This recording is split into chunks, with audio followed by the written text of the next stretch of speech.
Most people no longer live in an actual relationship with nature. We pass through it, photograph it, consume it, but we rarely let it speak. And because of that, many people no longer feel fully connected to the world, to their spiritual selves, and to God. They feel disconnected, they feel anxious and spiritually numb. It's not because God has disappeared, it's because we stopped listening to one of the oldest languages through which the divine has always spoken. For most of human history, nature was inseparable from spirituality. The sun determined survival, the moon shaped ritual, the seasons shaped consciousness, mountains became sacred, rivers became gods, storms became divine personalities, and human beings didn't personify nature accidentally. They experienced nature as alive because it was. For many ancient peoples, the world was not just filled with objects like trees and rocks, it was filled with presences. And across cultures, humanity returned again and again to the same elemental forces: earth, water, fire, and air. The Greeks organized philosophy around them. Hindu traditions understood reality itself through elemental energies. Many indigenous traditions saw these forces not as symbols alone, but as living relationships. And often there was a fifth mystery beyond them: spirit, or ether, or the void, or consciousness itself.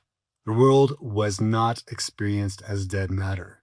It was alive with intelligence, presence, and symbolic meaning.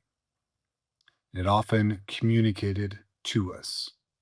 Fire transformed, water purified, wind carried spirit, and the earth nourished life itself. Nature was not separate from the sacred. Nature was one of the primary ways humans encountered it. Even breath itself was understood as holy. In ancient Christianity, the Holy Spirit was often associated with breath and wind. I might butcher the pronunciation of this, so forgive me, but in Hebrew, the word roch or roch, I'm mispronouncing that, forgive me. But the word means both spirit and breath. In Greek, pneuma carries the same double meaning. And across traditions, breath became more than biology.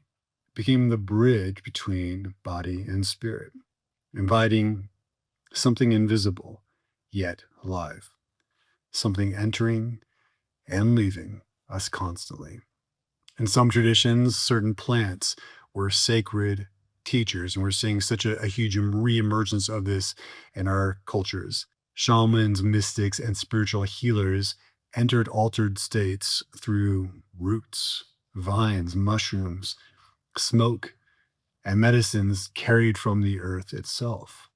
This wasn't done recreationally, but ritually, as a way of encountering visions, healing, revelation, or communion with the unseen. Human beings have always long sensed that consciousness and nature deeply intertwined. But profound spiritual experience does not require these extreme methods per se. Nature is right here, all around us.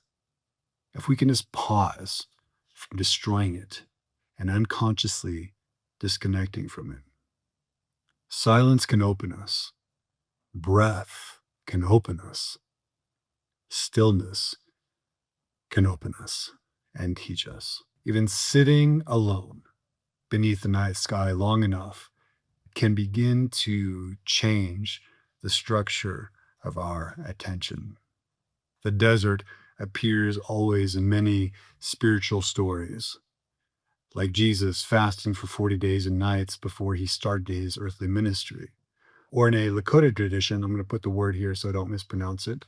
This tradition set people on a rite of passage, often going into the desert for their vision quest, as it tests the person's endurance and resolves their spiritual focus. Why? Because silence strips you. The desert removes distraction, and there is nowhere to hide from yourself there. No endless stimulation, no noise loud enough to drown out your own spirit and soul.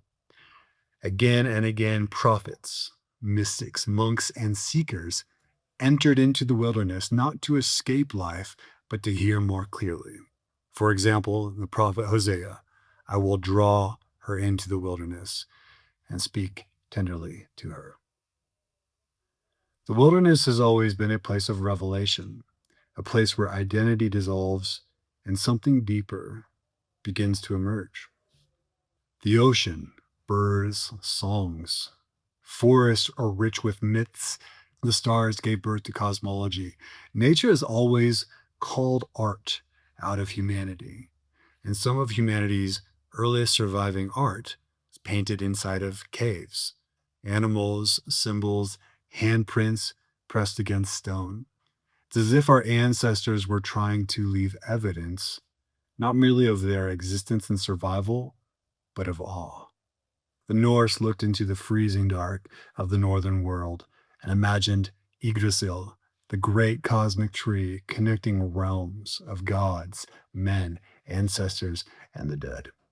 Celtic peoples gathered around sacred groves, springs, and standing stones, sensing spirit woven through the landscape itself. In many Slavic traditions, forests were not seen as empty wilderness. They were inhabited by mysterious presences, spirits, and forces that demanded reverence and caution. And you can feel this energy in so many of their folk tales and legends. Again and again, across culture, human beings encountered nature not merely as scenery, but as revelation. And from that revelation came poetry, music, architecture, ritual, and sacred ceremonies. Humans looked at creation and felt something move within them that demanded expression. Beauty entered consciousness and it became art. And now we mostly live indoors under artificial light, staring at screens, disconnected from seasons. We wake without sunrise, we sleep without darkness, eat food that is disconnected from the earth. We rarely experience true silence, and many people wonder why they feel spiritually numb, why they don't hear God speaking to them.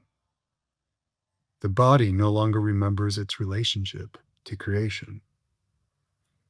We almost have to work just to go to a park for 5 minutes or 30 minutes. We have become surrounded by information while starving for presence, because nature does not merely calm us, it reorders us. It reminds us what we are, and nature brings us back into rhythm, whether it's sunrise, nightfall, cold, heat, or stillness. It reminds the body that it belongs to something larger, and we are a small piece of this. And in those moments, creation itself can become an act of worship. So here's an invitation, as I do often in these videos. Go somewhere without your phone and sit long enough to become uncomfortable. Then stay longer. Feel the wind. Listen to the birds without naming them. Touch the earth. Watch light move across the landscape. Observe the order, the patience, and the pace of how the world actually moves without looking through a screen. Breathe slowly enough to remember you belong here. Don't merely use nature for your wellness, but enter into a relationship with it.